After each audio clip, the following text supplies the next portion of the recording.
నమస్కారం. ETV life ఆధ్యాత్మిక channel తీర్థయాత్ర కార్యక్రమానికి స్వాగతం.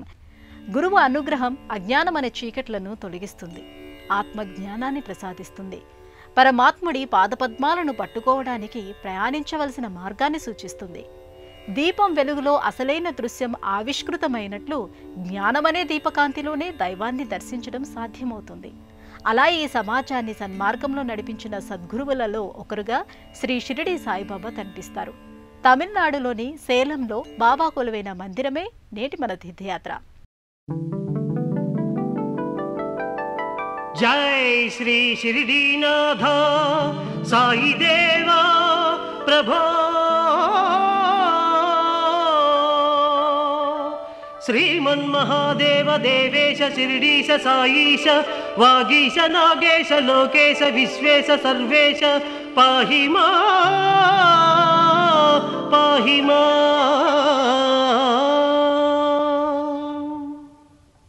బృందారకానేక సందోహ సంసేవ్య సారూప్య సామీప్య సాయుజ్య సామ్రాజ్య సంధాయక. తమిళనాడుకి ఆలయాల నగరమని పేరు ఉంది. వేల దేవాలయాల వెలుతురు ప్రవాహం ఇక్కడి ఆధ్యాత్మిక ప్రపంచాన్ని ప్రకాశవంతం చేస్తూ ఉంటుంది. ఇక్కడ అన్ని దిక్కులు ఆలయాలతోనే కనిపిస్తూ ఉంటాయి. ఏ వైపుకు వెళ్లినా ఆలయాలలోని గంటల ధ్వనులు వినిపిస్తూ ఉంటాయి. ఇక్కడ ప్రాచీనమైన ఆలయాలు మాత్రమే కాదు, ఆధునిక కాలంలో ఆవిష్కృతమైన మందిరాలు కూడా కనిపిస్తూ ఉంటాయి. అలాంటి వాటిలో షిరిడి సాయి మందిరం ఒకటి.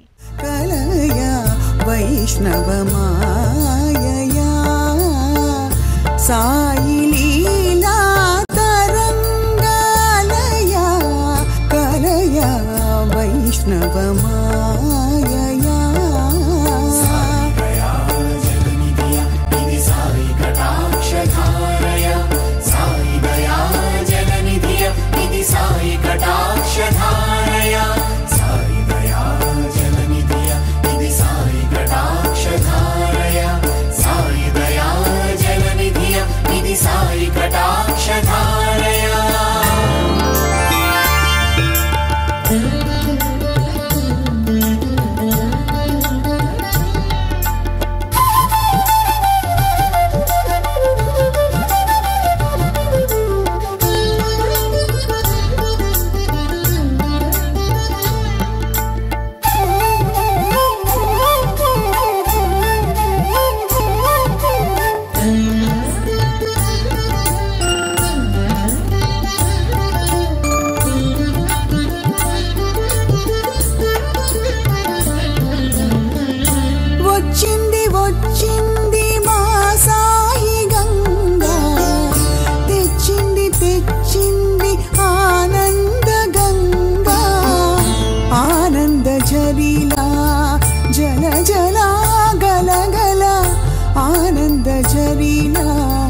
జల జల గల గల సాయి మానస గంగా తరంగాలు.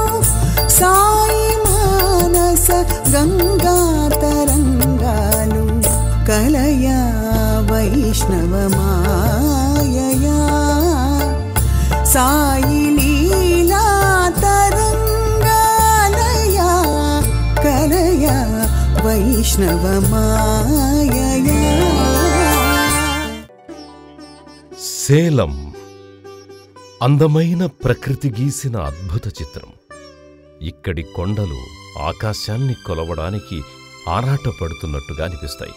కొండలను అభిషేకించిన జలధారలే జలపాతాలైనట్టుగా కనిపిస్తాయి. ఈ ప్రదేశాన్ని స్పర్శిస్తూ మురిసిపోతున్నట్టుగా తిరుమణి ముతూర్ నది ఇక్కడ ప్రవహిస్తూ ఉంటుంది. పర్యాటక ప్రాంతంగాను ప్రత్యేకతను సంతరించుకున్న సేలంలోనే బాబా మందిరం అల్లరారుతోంది. ఆధ్యాత్మికపరమైన జీవితం ఏది శాశ్వతమో ఏది అశాశ్వతమో ఆలోచించే శక్తిని ప్రసాదిస్తుంది. శాశ్వతమైనది ఏదో దానిని పట్టుకోవడానికి అవసరమైన జ్ఞానాన్ని ప్రసాదిస్తుంది. మనం నిమిత్త మాత్రులం అనే విషయం అర్థమైనప్పుడే మనసు నిలకడగా నిలబడుతుంది. అది ఆందోళనపై విరుగుడుగా పనిచేసి మానసిక ప్రశాంతతనందించే ఔషధంగా మారుతుంది. అలాంటి ఔషధాన్నందించిన సద్గురువే సాయినాథుడు.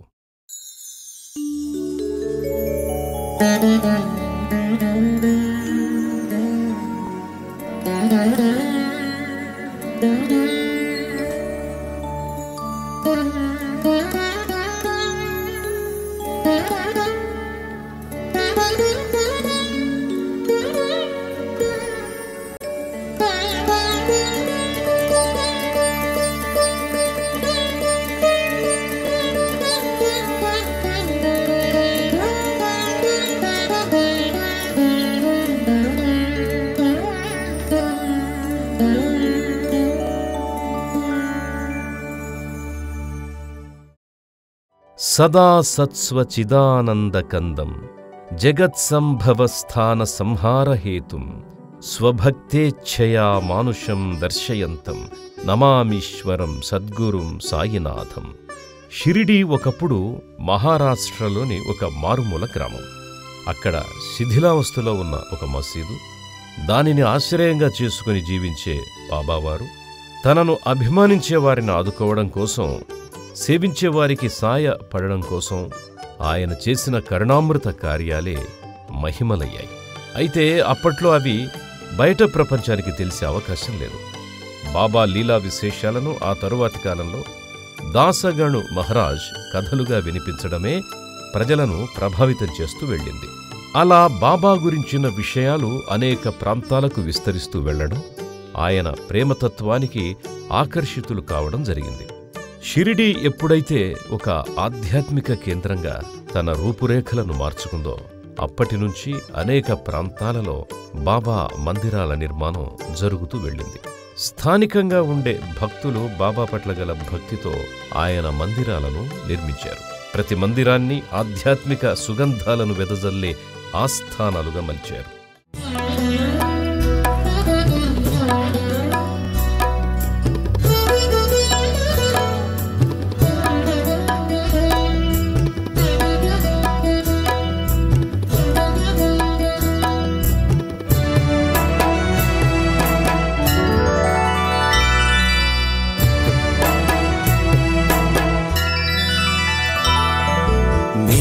నమ్మినాను సాయి దయ చూపవా,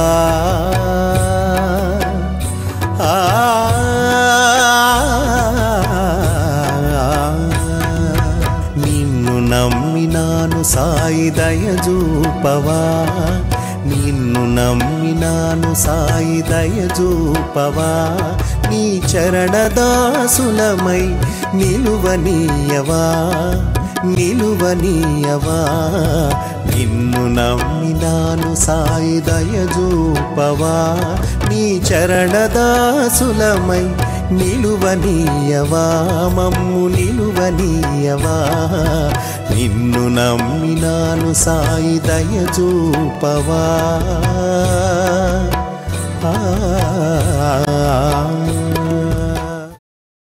సేలంలోనూ బాబా ఆలయాలు చాలానే కనిపిస్తాయి. ఇక్కడి ముల్లై నగర్లోని బాబా మందిరం విశాలమైన ప్రదేశంలో విరాజిల్లుతోంది. ఇక్కడి భక్తులంతా కలిసి బాబా మందిర నిర్మాణం చేశారు. అనునిత్యం బాబాను దర్శించుకోవాలి, పూజించుకోవాలనే ఒక బలమైన సంకల్పమే ఈ మందిర నిర్మాణానికి కారణమైంది. వారి అంకిత భావానికి తగినట్టుగానే అనుదినం ఈ మందిరం భక్తులతో సందడిగా కనిపిస్తూ ఉంటుంది. బాబా సశరీరంగా ఉన్నప్పుడే ఆయనకెంతోమంది సేవకులు, సహచరులు ఉండేవారు. వారంతా కూడా బాబా అవసరాలను ఎప్పటికప్పుడు తెలుసుకుంటూ వాటిని సమకూరుస్తూ ఉండేవారు.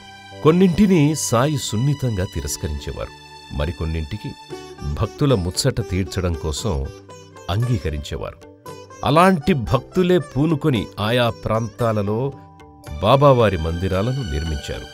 ఆధునిక కాలంలో వాటిని ఆధ్యాత్మిక కేంద్రాలుగా తీర్చిదిద్దుతూ వచ్చారు. సువిశాలమైన ఈ మందిరం అందంగా తీర్చిదిద్దిన ప్రవేశద్వారంతో ఆహ్వానం పలుకుతుంది. బాబాను పలకరించడానికి ముందుగా మనకు గణపతి మందిరం కనిపిస్తుంది. కుదురైన మందిరంలో కొలువైన గణపతి మూర్తి దివ్యమైన తేజస్సును వెదజల్లుతుంటాడు. కృష్ణశిలతో మలచిన ఆ మూర్తిని దర్శించుకున్న భక్తులు సాయి సామ్రాజ్యంలోకి అడుగు పెడతారు. బాబా మందిరంలోకి ప్రవేశించగానే సాయి చూపుల్లోని చల్లదనం, నిర్మలమైన ఆయన మందహాసంలోని ఆత్మీయత మధురంగా మనలను పలకరిస్తాయి. ఎత్తైన పాలరాతి వేదికపై ఆసీనుడైన సాయినాథుణ్ణి దర్శించుకోగానే భక్తులకు ఒక రకమైన భరోసా కలుగుతుంది. బాబా అండగా ఉన్నాడు అనే భావన స్ఫురిస్తుంది.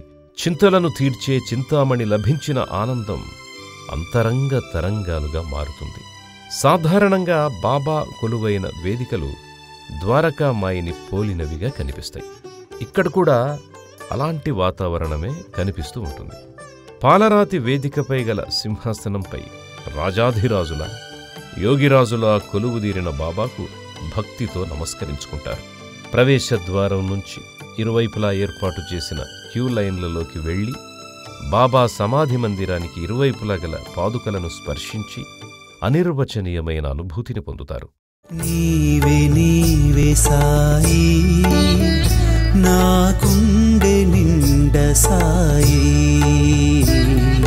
నీవే నీవే సాయి నా గుండె నిండ సాయి, నీ ప్రేమయే జీవిత సోపానం, నీ నామమే జీవనాధారం, నీ ప్రేమయే జీవిత సోపానం, నీ నామమే జీవనాధారం, నీ నామమే జీవనాధారం.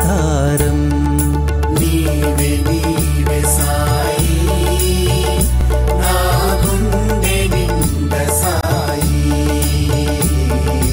నీవే నీవే సాయి నా గుండె నిండ సాయి. దత్తగురు పరంపరలో బాబా ఒకరిగా కనిపిస్తారు. అవధూతగా ఆయన విశిష్టమైన స్థానంలో అనుగ్రహిస్తాడు. అందువలన బాబా ఆలయాల్లో దత్తాత్రేయ స్వామి మందిరం తప్పకుండా కనిపిస్తుంది. అలా ఇక్కడి ఆలయంలో బాబా ప్రధానమైన వేదికకు ఒకవైపున దత్తమందిరాన్ని కూడా ఏర్పాటు చేశారు. ఇక మరోవైపున సంజీవని పర్వతాన్ని కలిగిన హనుమంతుడి మందిరం కనిపిస్తుంది. భగవంతుణ్ణి దర్శింపజేయగల శక్తి సద్గురువుల వద్ద ఉంటుంది. భక్తుల మనసులో ఏముందో గ్రహించిన గురువు తానున్న చోటునే ఆయా క్షేత్రాలను, తీర్థాలను, దైవాలను సాక్షాత్కరింపజేస్తారు అనడానికి అనేక నిదర్శనాలున్నాయి. అలా తానే గణపతిగా, మారుతిగా, దత్తాత్రేయుడిగా బాబా దర్శనమిచ్చిన ఘట్టాలు మనకు ఎన్నో కనిపిస్తాయి. అందువల్లనే సాయి మందిరాలలో గణపతి, మారుతి, దత్తాత్రేయుడు తప్పకుండా కనిపిస్తారు.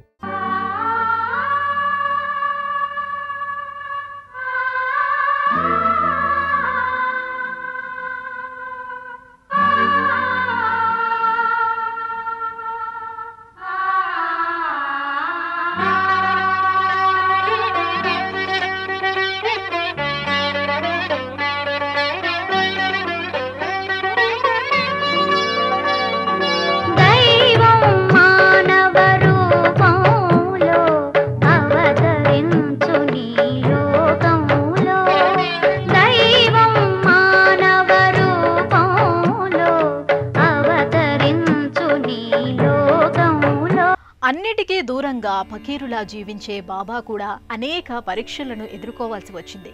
ఎన్నో అవాంతరాలను దాటుతూ వెళ్ళవలసి వచ్చింది. ఆయన వివరాలు తెలుసుకోవటానికి, ఆయన మహిమల వెనుక గల శక్తులను తెలుసుకోవటానికి చాలామంది ప్రయత్నించారు. కానీ తాను నిమిత్త మాత్రుడినంటూ వాళ్ళందరి ఆలోచనలను తెరదించటం బాబా గొప్పతనంగానే చెప్పుకోవాలి. బాబా ఇప్పుడు ఈ వేదికపై కనిపిస్తున్నట్టుగానే చిరునవ్వును చిందిస్తూ ఉండేవారు. సంతోషం, సంతృప్తి ఆయన కళ్లల్లో ఎప్పుడూ కాంతులిలుతూ ఉండేవి. ఆయనకి కోపం వచ్చినా దాని వెనుక బలమైన కారణం ఉంటూ ఉండేది. తన కోపం కారణంగా అలిగిన వారిని చిన్న పిల్లాడి కంటే ఎక్కువగా బుజ్జగించి వారిని దారికి తెచ్చుకోవడం బాబాకి తెలిసిన బహుగొప్ప కళ. ఇక చాలామంది సహచరులు ఆయన సమయస్ఫూర్తికి ఆశ్చర్యపోతుండేవారు. బాబా ఒక్కోసారి చాలా విచిత్రంగా ప్రవర్తించేవారు. అలాగే ఒక్కోసారి చాలా లోతైన అర్థంతో మాట్లాడేవారు. అలా ఎందుకు చేశారు అనేది అక్కడి వారికి ఆ తరువాత అర్థమవుతూ ఉండేది. బాబా ఎక్కడ ఉన్నా ఏం చేస్తున్నా తన భక్తులను ఒక కంట కనిపెడుతూనే ఉంటారనే విషయం నిదానంగా అక్కడి వారికి అర్థమవుతూ వచ్చింది. అందువల్లనే భక్తులు బాబావారి పాదాలను బలమైన నమ్మకంతో పట్టుకుంటారు. తమ మనసులోని మాటలు ఆయనకి మాత్రమే చెప్పుకుంటారు. సద్గురువు సన్నిధి ప్రసాదించలేందంటూ ఏదీ లేదు. గురువు పాదాలను ఆశ్రయించిన వారిని సమస్యలు చుట్టుముట్టవు, భయాలు బాధించవు. ఈ విధంగా ఎందుకంటారనేది బాబా మందిరంలోకి అడుగుపెట్టిన తరువాతే అర్థమవుతుంది. జీవితంలో కష్టాలెప్పుడూ ఉంటాయి, సుఖాలు అప్పుడప్పుడు మాత్రమే పలకరించి వెళుతుంటాయి. అలాంటి కష్టాలను ఎదుర్కోవడానికి తగిన శక్తిని గురువు మాత్రమే ప్రసాదించగలుగుతాడు. తానండగా నిలబడి ముందుకు నడిపించగలుగుతాడు. అందువల్లనే బాబా అనుగ్రహాన్ని భక్తులు కోరుతుంటారు. ఆయన ఓదార్పును పొందుతూ ఉంటారు. ఆయన దయతో విచారం నుంచి విముక్తిని పొందుతారు. హే పాండురంగా, హే పండరినాథ, శరణం శరణం శరణం. సాయి శరణం బాబా శరణం శరణం. సాయి చరణం గంగా యమున సంగమ సమానం. ఏ క్షేత్రమైన తీర్థమైన సాయే, మా పాండురంగడు కరుణామయుడు సాయే. ఏ క్షేత్రమైన తీర్థమైన సాయే, మా పాండురంగడు కరుణామయుడు సాయే. సాయిబాబా నడయాడిన పుణ్యస్థలం షిరిడి. ఆయన లీలా విశేషాలకు ప్రత్యక్ష సాక్ష్యం షిరిడి. అలాంటి షిరిడిలో మాదిరిగానే మిగతా ప్రాంతాలలోనూ బాబాకి అభిషేకాలు, హారతులు జరుగుతూ ఉంటాయి. వివిధ రకాల పుష్పాలతో అలంకారం ఉంటుంది. అలా ఇక్కడ కూడా బాబా సన్నిధిలో ప్రతి ఉదయం ఒక ఉత్సవంలా మొదలవుతుంది. ప్రతిరోజు ఒక పండుగలా గడిచిపోతుంది. అనునిత్యం ఇక్కడ 4 వేళల్లోనూ ఆరతులు ఇస్తూ ఉంటారు. ప్రతి ఆరతికి భక్తులు హాజరవుతారు. బాబాకెదురుగా ఉన్న విశాలమైన హాల్లో నిలబడ్డ భక్తులు ఆరతులతో తమ స్వరాలను కలుపుతారు. ఆ సమయంలో ప్రతి ఒక్కరూ బాబా కోసం తమ మనసునే మందిరంగా చేసి అంకిత భావాన్నే ఆరతి పడుతున్నట్టుగా ఉంటుంది. నిరంతరం సాయినామం మ్రోగుతూనే ఉంటుంది. అభిషేకం అనంతరం వివిధ రకాల పూలదండలతో, రుద్రాక్ష మాలలతో బాబాను అలంకరిస్తారు. బాబాకు పాలకోవా అంటే ఎంతో ఇష్టం. అలాగే ఇతర మిఠాయిలను కూడా ఆయన ఎక్కువగా ఇష్టపడేవారు. అందువలన భక్తులు వాటిని ఆయనకి సమర్పిస్తారు.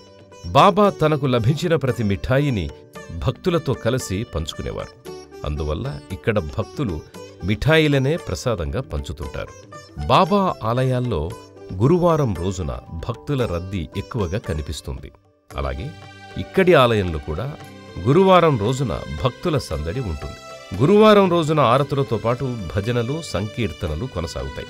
ప్రతి గురువారం పల్లకీ సేవ, పవళింపు సేవను నిర్వహిస్తారు. ఇలా బాబా సన్నిధానంలో ప్రతి నిమిషం ఒక సంబరమై సాగుతుంది. షిరిడీలో బాబా చాలా చిన్న వయసులోనే అడుగుపెట్టారు. ఆ తరువాత ఒక ఫకీరుగా అక్కడి వారికి చేరువయ్యారు. ఆయన పిలుపులోని ప్రేమకి, పలకరింపులోని ఆత్మీయతకి అందరూ దాసులయ్యారు, భక్తులయ్యారు. అలాంటి బాబాను ముందుగా సాయి అని పిలిచింది మహల్సాపతి. అప్పటినుంచి సాయినామం మంత్రమై విస్తరించింది, సమస్తాన్ని ఆక్రమించింది. సాయినాథుడు తన పేరు ఇదని, తన ఊరు ఇదని ఎప్పుడూ ఎవ్వరితో చెప్పిన దాఖలాలు కనిపించవు.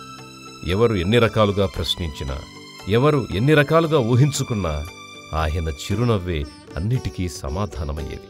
ఆయన అన్ని పండుగలను సమానంగా చూసేవారు. అందరినీ సమానంగా ప్రేమించేవారు. అదే అందరి హృదయాల్లో ఆయనకి తరగని స్థాయిని, చెదరని స్థానాన్ని ఇచ్చింది.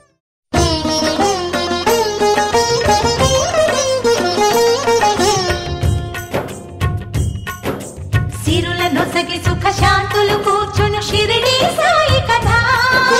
మధుర మధుర మహిమాన్విత బోధ సాయి ప్రేమ సుధా.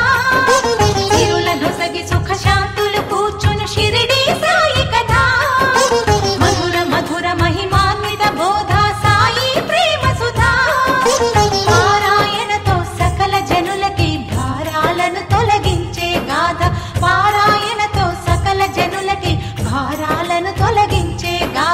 సిరుల నొసగి సుఖ శాంతులు కూర్చును షిరిడి సాయి కథ మధుర మధుర మహిమాన్విత బోధ సాయి ప్రేమ సుధా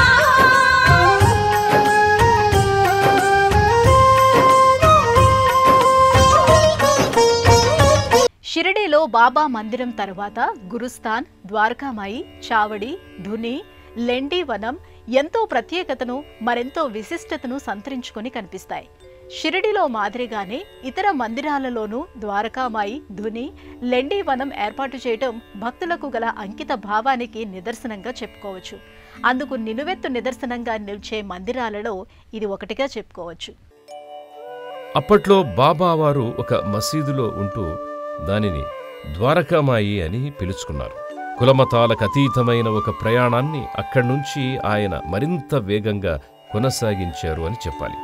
బాబాను ప్రేమించేవారు, ఆరాధించేవారు ఆయన కోసం అక్కడికి వెళుతూ ఉండేవారు.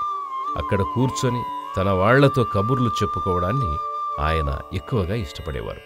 ద్వారకామాయి అనేది బాబా చూపిన అనేక మహిమలకు నిలయం అని చెప్పాలి. ఆయన లీలా విశేషాలను ఆవిష్కరించే ఆశ్రయం అని అనాలి. అందువల్ల బాబా మందిరాల్లో ఒక భాగంగా ద్వారకామాయి కనిపిస్తూ ఉంటుంది. అలాంటి ద్వారకామాయిని పోలిన ఇక్కడి మందిరంలో బాబా నిలువెత్తు ప్రతిమను చూడొచ్చు. సాక్షాత్తు సాయినాథుడే ఇక్కడ ప్రత్యక్షంగా ఉన్నారేమో అనే ఒక భావన కలగక మానదు. బాబా ఆలయాల్లో గురుస్థాన్ ఎంతో ప్రాధాన్యతను సంతరించుకొని కనిపిస్తుంది. అత్యంత పవిత్రమైన సన్నిధిగా భక్తులు దీనిని భావిస్తుంటారు. అందువలన తప్పకుండా గురుస్థాన్కి నమస్కారం చేసుకుంటారు. బాబా తమ వెన్నంటి ఉంటూ కాపాడాలని కోరుకుంటారు. ఇక సమస్త పాపాలను దహించే ధునికి కూడా ప్రదక్షిణలు చేస్తారు. ధుని నుంచి తీసిన ఊదిని నుదుటన ధరిస్తుంటారు. పరమం పవిత్రం బాబా విభూతిం, పరమం విచిత్రం లీలా విభూతిం, పరమార్థ ఇష్టార్థ మోక్షప్రదానం బాబా విభూతిం ఇదమాశ్రయామి. ప్రతిరోజు ఇక్కడ ఆలయాన్ని ఉదయం 5 గంటలకు తెరుస్తారు. అభిషేకం, అలంకారం, ఆరతులు, నైవేద్యాలు, దర్శనాల అనంతరం మధ్యాహ్నం 1 గంటకు తలుపులు మూస్తారు. తిరిగి సాయంత్రం 5 గంటల నుంచి ఆరతులు, దర్శనాలు మొదలవుతాయి. దేశంలోని అన్ని ప్రధానమైన నగరాల నుంచి సేలంకి రోడ్డు, రైలు మార్గాలున్నాయి. సేలం సమీప విమానాశ్రయంగా కమలాపూర్ కనిపిస్తుంది. సేలంలో దిగిన తరువాత స్థానిక వాహనాల్లో ఈ ఆలయానికి సులభంగా చేరుకోవచ్చు. సత్యాన్ని ఆశ్రయించటం వలన, ధర్మాన్ని ఆచరించటం వలన, సహనాన్ని కలిగి ఉండటం వలన జీవితం శాంతి సఖ్యలతో కొనసాగుతుంది. మానవత్వంతో కూడిన పవిత్రమైన జీవన విధానమే భగవంతుడికి సమీపంగా తీసుకుని వెళ్ళగలుగుతుందని నిరూపించిన సచ్చిదానంద స్వరూపుడు సాయిబాబా. అలాంటి బాబా కొలువైన ఆలయాన్ని సందర్శించారు కదా. మరో ఆలయ సందర్శనంతో మళ్ళీ కలుసుకుందాం. అంతవరకు సెలవు. నమస్కారం. ఈ కార్యక్రమాన్ని తిరిగి చూడాలనుకుంటే www.youtube.com/ETV Life Spiritual లో చూడవచ్చు.